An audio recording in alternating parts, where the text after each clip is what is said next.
All right. So as I mentioned last week, we covered the content of our lesson for lesson 5 on Buddhism. And we are covering our questions. Question 1, what does Buddha mean? Enlightened one. Therefore, Buddhism would be what? Enlightened. Yeah. The following of the enlightened one, or the seeking of enlightenment through the enlightened one. Question 2, where did Buddhism originate? India. Number 3, in Buddhism, what does the swastika symbol symbolize? Yep, it was a positive thing. 4 Noble Truths, the Eightfold Path. And then what does the center? Huh? They meet in the center, but what does the center represent? Huh? The convergence of the two, which is what? Enlightenment. Yeah, that's what it means. It's nirvana, what's known as nirvana. Okay, so that's why the converges in the center, and that's thus equals enlightenment or nirvana. Question 4, name the 3 periods of the life of Buddha and give a brief meaning of each period. We're just going to, I'm not going to spend a lot of time on it, but what are the 3 periods of the life of Buddha? Enjoyment, inquiry, and enlightenment. We talked a little bit about each of those 3 in our class last week.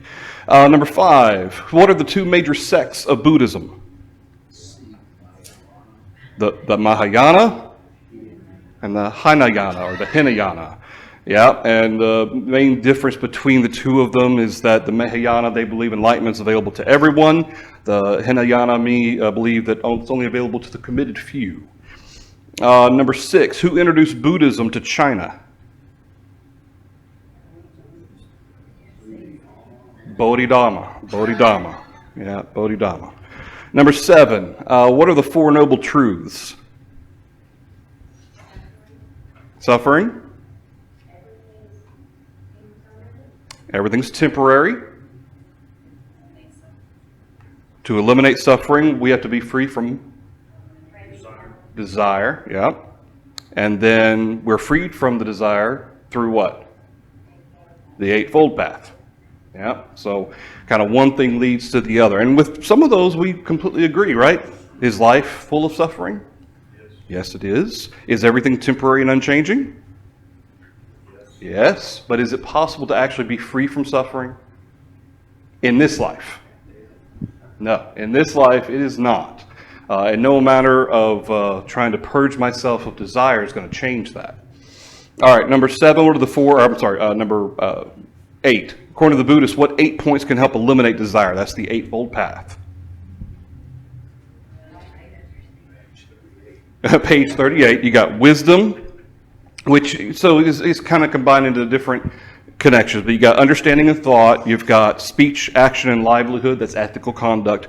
You've got your effort, awareness, and meditation, which is mental discipline. And really, none of those would we argue with. I mean, all of those have their place in God's Word as well. It's how you define the term right before each one of those. Right understanding, right thought, right effort, and so forth. Number 9, what is the immediate goal, or what was the immediate goal of Buddha? Eliminate suffering. Yeah, and personally, I think in the end, when you kind of look at the story of how all that came about, it almost sounds like it wasn't just his immediate goal, it was really the ultimate goal, but he wrapped it kind of in this kind of glorified religious, spiritual type of wrapping to kind of give it a more I guess, permanent or more mystical purpose. But ultimately, he was obsessed with suffering. He was obsessed with no longer dealing with suffering. That's what it was all centered on. Number 10, what are the 2 main practices of Buddhism? How do they worship? Meditation and chanting, okay, in the pursuit of nirvana or enlightenment. Number 11, according to Buddhists, why do they feel there's no need for a supreme being? Yeah, they think the universe kind of came to be through some natural power, and it continues to subsist through this natural power. And in some ways, there's a little bit of a crossover in some areas between Buddhism and Hinduism, what we're going to talk about this morning. And it kind of feel like the idea of the universe itself kind of being an entity, maybe not aware, but it's an entity all its own. There's a little bit of crossover there. Number 12, some tips on how to approach a Buddhist. Rick gave us a whole list of things that we could kind of focus on, but kind of by and large focus on the idea of suffering, what its origin is, and the fact that it's not just desire. Desire isn't what necessarily causes suffering, although certainly it can, but that's not the only source of suffering. God's promises and how that there's a place one day that He has promised that will be free from all suffering. And that God promises everything the Buddhists seek, and it can be obtained through Jesus. As Paul says, I have learned whatever state I am to be content, Philippians chapter 4. But it doesn't require reincarnation, at least not the sense that they believe. Remember, their idea of reincarnation isn't quite like Hinduism. They believe reincarnation of the essence of man, not necessarily the identity of the soul, but our essence is reincarnated over and over. All right. Anything through our questions for lesson 5? All right, lesson 6. This should be lesson 6, Hinduism, not lesson 5.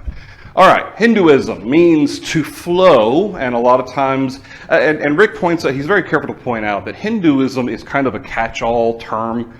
It comprises a lot of variations, not just in India, but in the culture of India as well, in terms of beliefs, practices, which kind of divine entities are kind of the focal point or the most important. It changes over centuries, and it changes depending on what variation they're following. But Hinduism, the idea of flowing, rivers are kind of a mystical energy type of place. Certain objects, certain creatures have certain energies, and different creatures have different connections to different gods. But Hinduism kind of is a catch-all for all those in India who don't follow a lot of the main religions and are kind of based all on the same principles that were introduced way back in 1500 BC. And so there's not really any kind of, and that's why a lot of the stuff that Rick goes through is kind of generic, because one of the points he makes at the end of the lesson is you really need to listen carefully to what a friend or coworker, whoever it is you're talking to what they believe specifically. Because there are a lot of variations, and really in a lot of ways, Hinduism kind of promotes itself as you can kind of pick what you want to believe. There's no mandatory belief system for Hinduism. And so really it's more so a matter of you being convicted by your own beliefs, whatever you choose to believe, and following those things. There's no demand of any gods for worship or certain rules or anything like that. And so that kind of gives itself to promoting that idea of, whatever you believe, you follow through with that. Then there's this culture. It was an ancient culture called the Aryans, known as the Noble Ones. And they ultimately provided a lot of the foundations for Hinduism. A lot of the things that they introduced into the culture of India when they conquered India in 1500 BC, they introduced a lot of their own ideas. One are some of the symbols that Rick talks about, the symbol of the Om, which is not necessarily a word, it's a sound, but it's supposed to represent the totality of the spiritual nature of the universe. And they don't believe that the universe, or physical universe, is a real thing. In essence, they think it's more so like a daydream of a god, so to speak. It's kind of the unconscious emanation from the gods. And so we kind of live in their daydream, so to speak, their imagination, which kind of makes you wonder, well, what's the point really of any of if we don't really exist or we're not really real? But the Om kind of represents that totality of this realm of the universe, that emanation of the universe. And then the swastika, remember last week we talked about the swastika. It was an ancient symbol. It's been around for thousands of years. It's not something that was created by by Nazism, and it didn't start with Buddhism either. It goes back further than that. But the swastika in Hinduism represents prosperity and good fortune. There's no specific, and it may vary depending on which variation of Hinduism you follow. They may have certain attributions to the different points and so forth, but it's not like Buddhism with the fourfold path and the eightfold, or the eightfold path and the fourfold truths and so forth. And then talked about a little bit of the history, how that they conquered India around 1500 BC. What existed prior to that was what's known as the Indus Valley civilization. Very little is known about them. But they, along with the Sumerians, who were one of the most ancient civilizations that we know about, they were all kind of in that same area at the same time. And then the Aryans introduced a language. They're both spoken language and written language was Sanskrit. And they had their kind of religious expressions written down in what are known as Vedas. Vedas, and when you start reading some of these Vedas, you really start going down a rabbit hole. Some of this stuff some of it's meant to be historical or at least pseudo-historical, but some of it reads kind of like if you've ever done any kind of looking into Greek mythology and kind of how the Greek gods, they kind of read like a weird soap opera. Okay, well, some of the Vedas read the same way. I mean, they are out there, some of the stuff that they describe. It's almost daydream-like. I mean, really, it's kind of describing a dream. And it's just all this weird imagery that supposedly was real in history, and yet it's not. But the Vedas are revered as kind of their holy texts. Now, what's interesting about this is there's no real attribution to who wrote the Vedas specifically. More like groups of people wrote them, and even more so is that, as we're going to notice here in just a minute, they weren't written to start with. They were passed down orally over about 2,000 years or so, at least 1,000 years, and then around 400 AD is when they were, or 1400 AD rather, is when they were actually written down. So who knows how many times things may have slightly changed or whatnot, depending on how faithfully those were re-spoken over time. But you have the four sets of the Vedas: the Rig, the Sama, I don't know if I'm pronouncing these right, the Yajur, and the Atharva. I think the VA is a T sound, Atharva. But these four represent kind of if you were to look at this as not a trilogy, but as a grouping of books, each one of these would represent kind of one of those books. Like I said, they were composed over 1,000 years from 1400 to 400, but then they weren't written down until 1400 AD. So you've got a long period of time there for these things to kind of percolate and kind of simmer and add some things to it and that sort of thing. What's known as the Brahmin priests, they were known as the Brahmin priests because they followed Brahma, who is one of the gods. Anyway, the Brahmin priests, they established themselves in that first millennium BC as kind of the highest caste. And so they were the ones in charge. They told the people what they were supposed to do, both as from a social perspective, from a civil perspective, as well as from a religious perspective. And so these individuals kind of represented the leaders of Hinduism, so to speak. And then you start talking about their gods, and when you start going down this path, you got to understand that all of these gods, I'm going to go ahead and put them all, a lot, but this is by no means all of them, but these gods, they're not, each one of these gods had different incarnations, or what they call avatars. In other words, what we would say, Jesus being the Son of God, he was deity, okay, or is deity. He was there at the beginning. Through him, all the earth was created. But then Jesus became flesh, okay?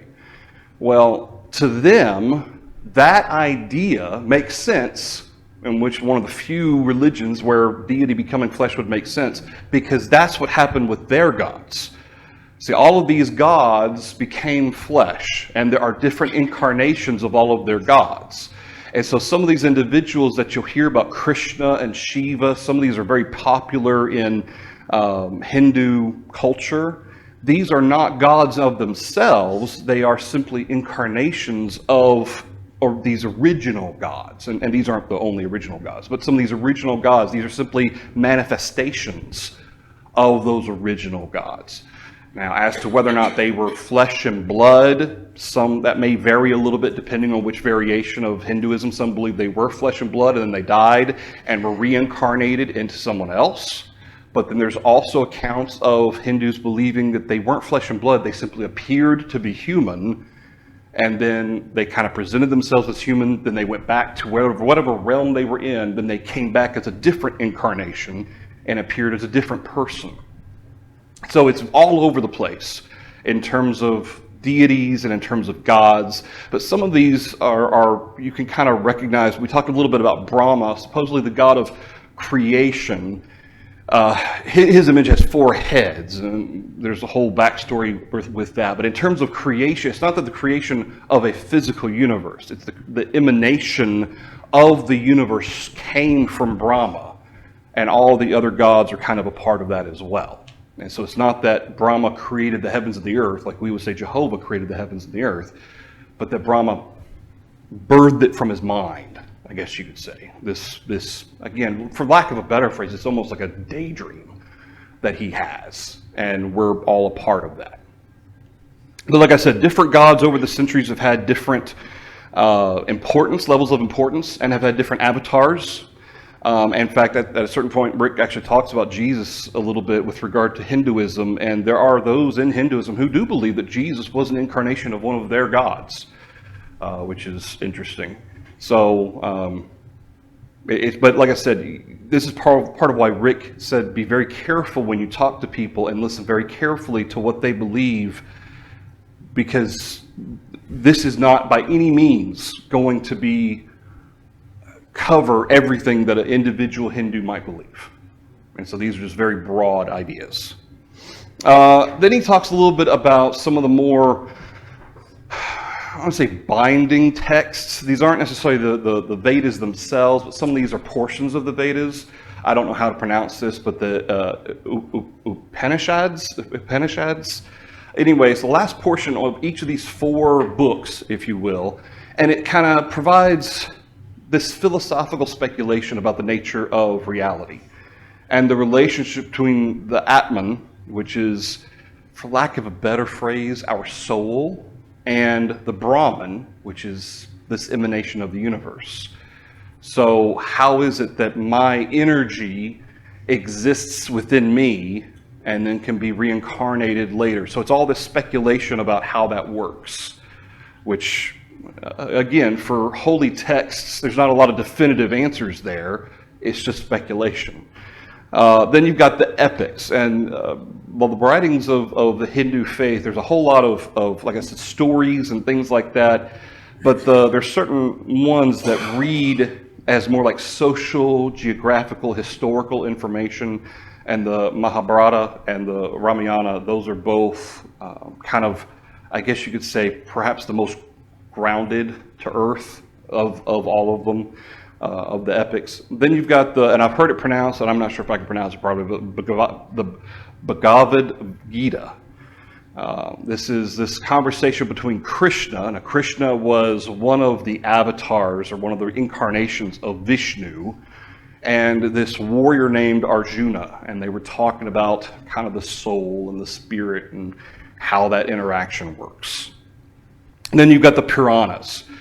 Now, the Puranas, this is what I'm talking about with regard to this kind of pseudo-historical accounts that almost read, in some cases, they read almost like daydreams, or real dreams, in fact, like just something that's so out of reality that it doesn't make sense. But there are entire pictures that have been painted, entire land, kind of imagescapes in Hinduism culture that depict some of the things from these Puranas. In fact, there's a whole section of UFOlogy designed around the Puranas as well, about ancient aliens, and because some of what the Puranas describe sounds like something straight out of something that you would see in Star Trek or something. Well, not Star Trek, Star Wars maybe. Anyway, the tantras, these are teachings of spiritual rituals. Sometimes you hear the word tantra used as a verb, or tantra chanting, and it speaks to those spiritual rituals as Hinduistic in nature. And then, so when it gets to talking about the beliefs, as we mentioned before, there's no mandatory belief system. There's no mandatory belief structure.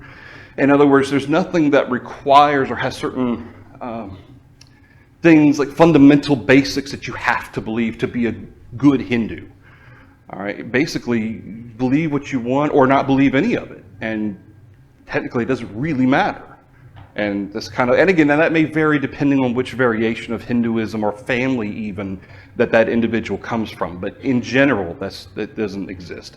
You have gods that are male, gods that are female. These stories are similar in type to those of, like I said, of the Greek mythology. Some of the things that they do, they say, they sound just as human as you or I might. And then they believe that the supreme God, or at least the essence of the supreme God, dwells in all creatures. And this goes back to, and Rick deals a little bit with talking about how the cow is the most sacred. And he even has a quote from one of the Vedas there about the cow and how it gives so much and so forth. And there's certain, the idea of all of life being sacred, because it's all, in essence, there's all a bit of God, of their God in them, is their idea. So therefore, they believe all life is sacred because a piece of their God is in them. It's kind of making them exist. Again, because this is a daydream, an emanation from the supreme God. Therefore, you and I would just be creations of this God. Therefore, our life, such as it is sacred as a result. And that's how they view that. Thoughts or comments so far? Again, a lot of this is very overarching, generic stuff, because a lot of these specifics, again, are specific to region and family. He talks a little bit about important peoples, like priests. They preside over the rituals. He talks about gurus, which I'm pretty sure we use that term sometimes just in everyday vernacular to mean somebody who's an expert.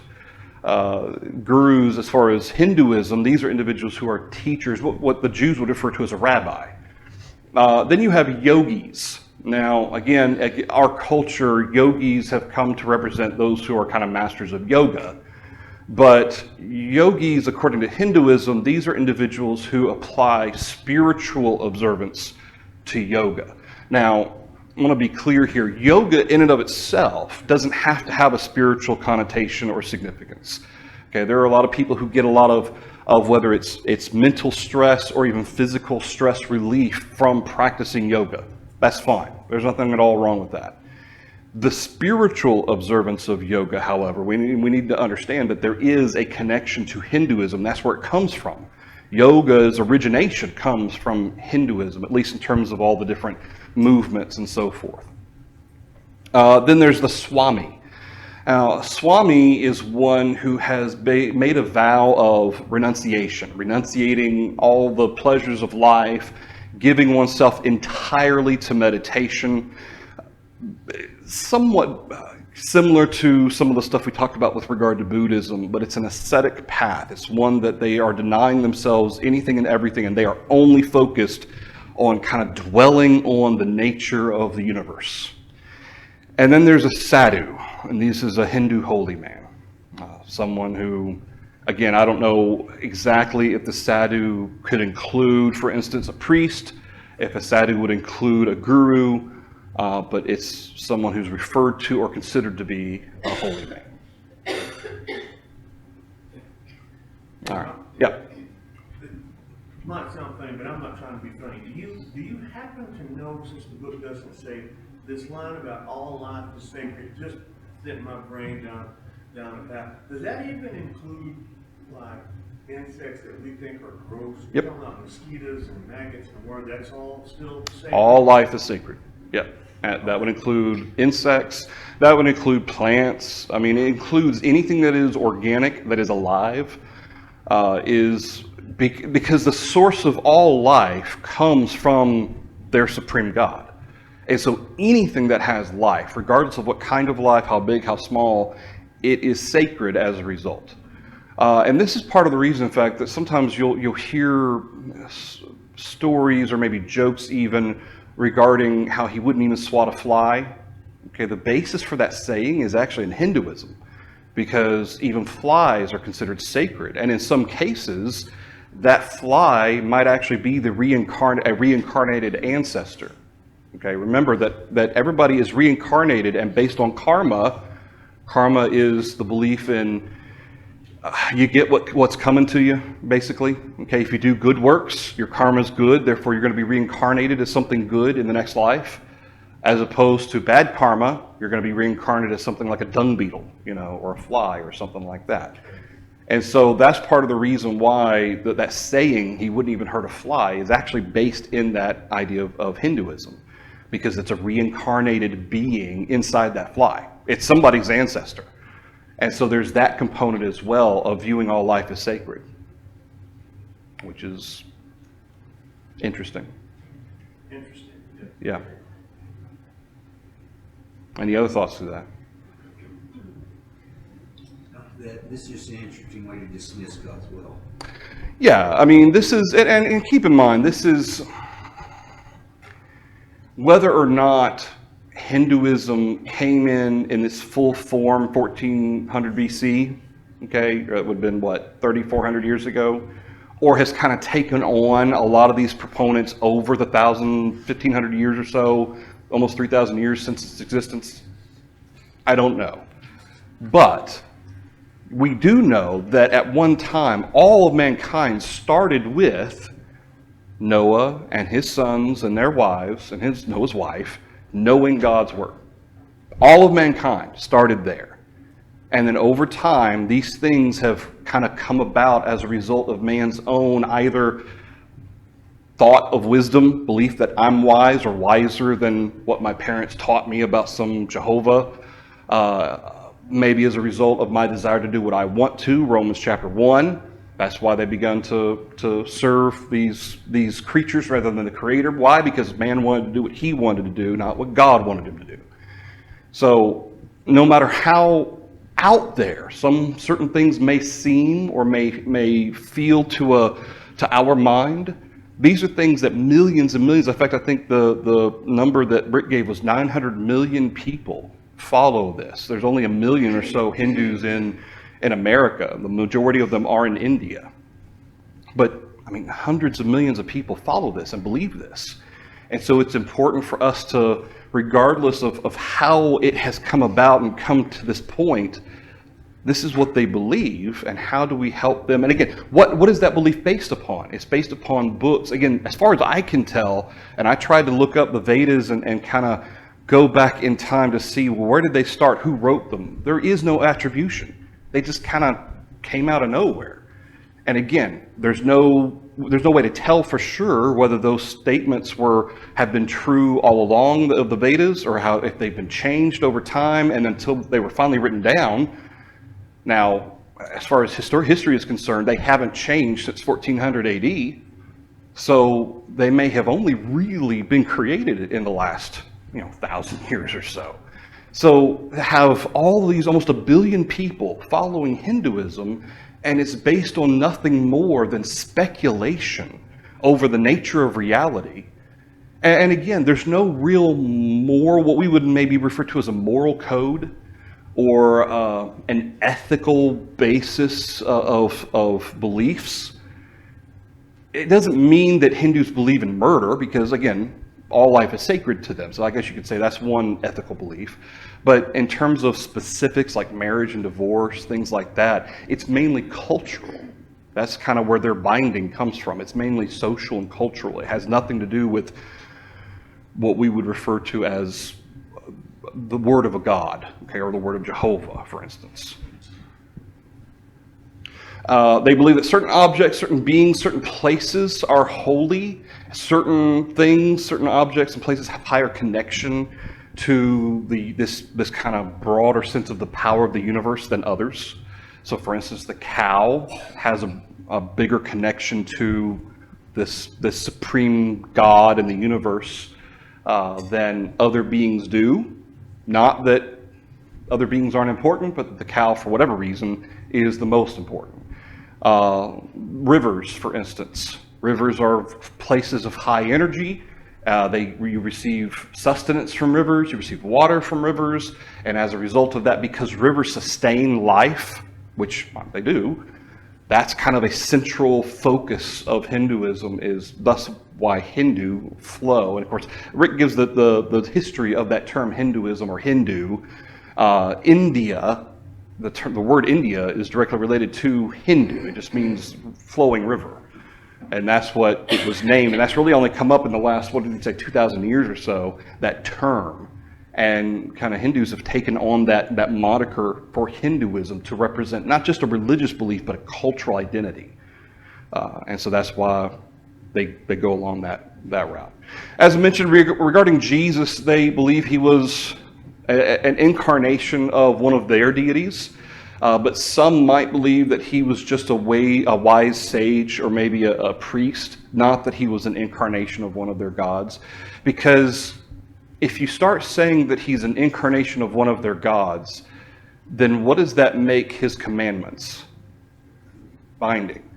So if you start saying, well, our gods don't really give us commandments, but Jesus was one of your gods, supposedly, and yet he gave commandments. So that kind of becomes a little bit of a tricky, sticky scenario for some. And so some of them won't say that he's an incarnation or an avatar of their gods. He was just a wise man who had good sayings, but nothing binding. Again, the physical world is not creation of the God, Jehovah, or any other God. It's just this kind of daydream of the gods, of the divine. It's endless. It's not real. Again, when you start talking about that, well, what is real then? And you get into this whole philosophy. In fact, the Vedas kind of talk about, well, what is real? Don't know. How do you define real? And so it kind of becomes this cyclical thing. But also the universe is cyclical. Apparently every 4 billion years or so, the daydream ends, and then a new one starts. And it takes on the same form as the past one.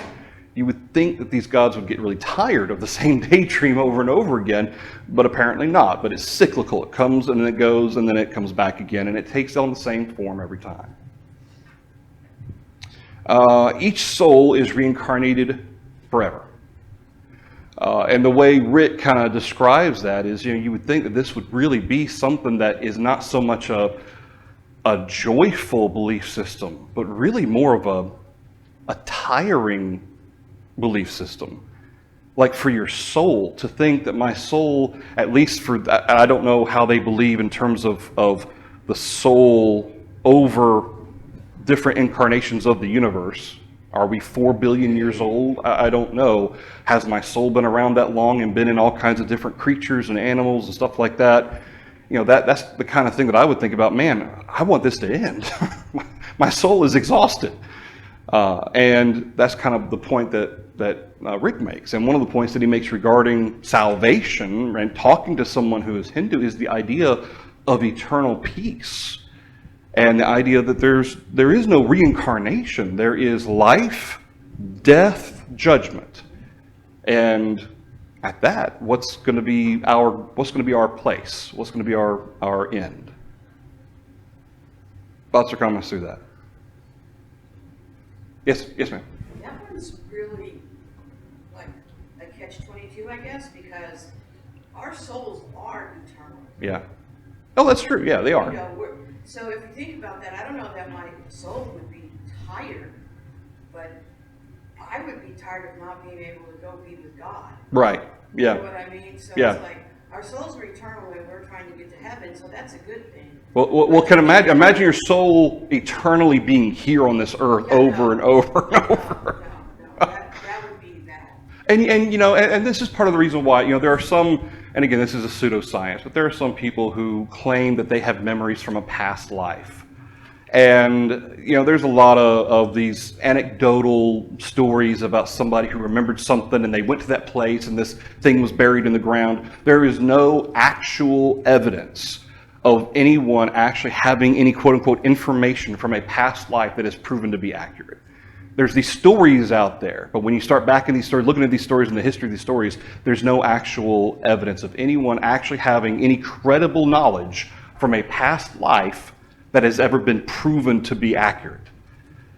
So again, sometimes people may be dealing with mental issues, and that may conjure up these thoughts. Maybe somebody had a dream that they interpreted as a vision. Sometimes we have feelings of deja vu. People who believe in past lives, that to them, deja vu is you actually have done this before. But for us, deja vu is just your brain kind of misfires a little bit and you think, I've done this before. In fact, there have been times I've been absolutely convinced I have been here and I've done this, and somebody's about to walk through the door. Nobody walked through the door.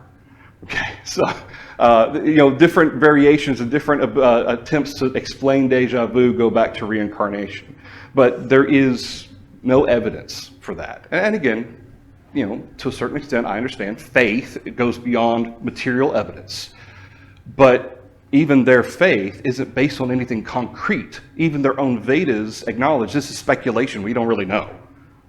Well, that's not helpful. Yes, ma'am. From the last 2 points you have up there, it just makes me think of Groundhog Day. Yeah, Groundhog Day. Like. Except you're not able to grow. At least in Groundhog Day, Bill Murray his character was able to get better, become a better person over the course of the movie, right? You would think for us to become a better person, we would need to retain the knowledge from past lives. That would be at least some silver lining to it, but as far as I can remember, I don't remember anything from past life. All right. And then with regard to salvation, there's no belief in sin or not sin. So how they define good works versus not good works and in terms of karma is very, very blurry.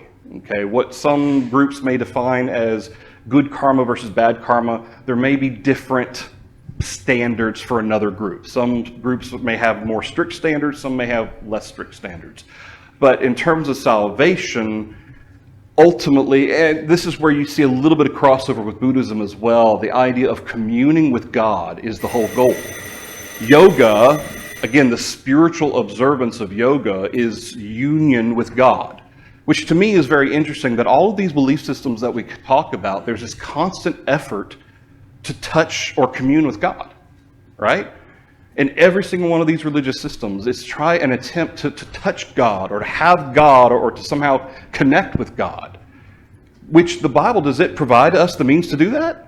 Yes. Yes, it does. The only means to do that. But man has to come up with his own ways to try to do that. And he thinks that, in this case, yoga, the closest thing that you can come to saying salvation for them is communing with the divine, the supreme emanator of the universe for them. That's as far as it goes. Well, we're made in God's image, so we're a spiritual being, so, all of us have that drive. Right. All of us have that need. Yeah, Solomon says that God placed eternity in the hearts of man. Yeah. Excuse me, there are 4 different, I guess you could say, designations of yoga. There's the way of devotion, the way of service, the way of knowledge, the way of contemplation. And in terms of the spiritual observation of these things, those are 4 different avenues or paths that one can try to come into union or connection with their supreme being. And then they have 4 goals of life. And again, these are not hard and fast rules. It's not like these things are mandatory. You can if you want. But dharma, which is the idea of duty and responsibility. Kama, which is kind of knowledge of love and intimacy. Artha, which is the pursuit of wealth and improving oneself. And then moksha, the understanding of the reincarnation relationship between karma and how I'm reincarnated and so forth. Those are those 4. But remember that if you're trying to talk to somebody, Hinduism is intertwined with culture. Just like we talked about Islam, which, by the way, I don't know if we actually talked about that in class, but the term Muslim literally means one who submits. Remember, Islam means submission. Muslim is one who submits. That's why you got Muslim versus Islam. But Hinduism is intertwined with culture. You've got a lot of cultural religious pride, a lot of cultural religious identity, and that's going to be true for Islam, for Judaism, for a lot of these religions. There's a lot of personal pride and identity there with that. But for in Hinduism, there's a Western Eastern world barrier as well. They see Christianity as a whole as being associated with materialism and imperialism. And quite frankly, if their view of Christianity is the Catholic Church, based on the history of the Catholic Church, can you blame them for the conclusion of that? I can understand why they might think that Christianity is associated with materialism and imperialism. And then Rick mentioned that Indian families are very close-knit, and they believe that each action of an individual affects the entire family and can affect the entire family spirit, I guess you could say, the feeling between everyone. And so there's a very close and careful connection there with Indian families. And then finally, Rick mentions, he talks about several ways that you can go about it. And honestly, I've never studied with a Hindu before, and so I really can't speak from personal experience. But he mentions how the personhood of God might be one way that you can go about that, talking about the individuality of the three deities, the Father, the Son, and the Holy Spirit. The meaning of sin, the promise of salvation, not reincarnation, the opportunity that provides. But he emphasizes pay attention to the specifics of individual beliefs, because there are so many different variations in different people, different families, different regions. Yes, ma'am. Well, on point two, cultural and religious pride, we see that in the Bible. Oh, yeah. Between Peter and Paul. I mean, and the circumcision and Sure. we see Oh, yeah. Judaism was certainly one of those things. Exactly. And I mean, you can be a Jew and be a Christian. Sure. Paul did. Yeah, yeah. So, Paul says, look at what I was willing to give up. Even today, there are people who are from the bloodline of Sure. a Jew, and they are Jews, but they believe in Christ. Sure. So, Yeah.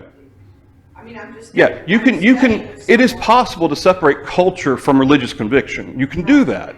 But when you have them so intertwined like that, it's very difficult to help extricate someone from themselves in that situation. Well, I was just thinking that if I'm studying with a Hindu, and it is that one of the main issues. Yeah. This is what my family does. This is what You could give example of Paul and Peter, exactly. and I mean, we have been left with many examples of Sure.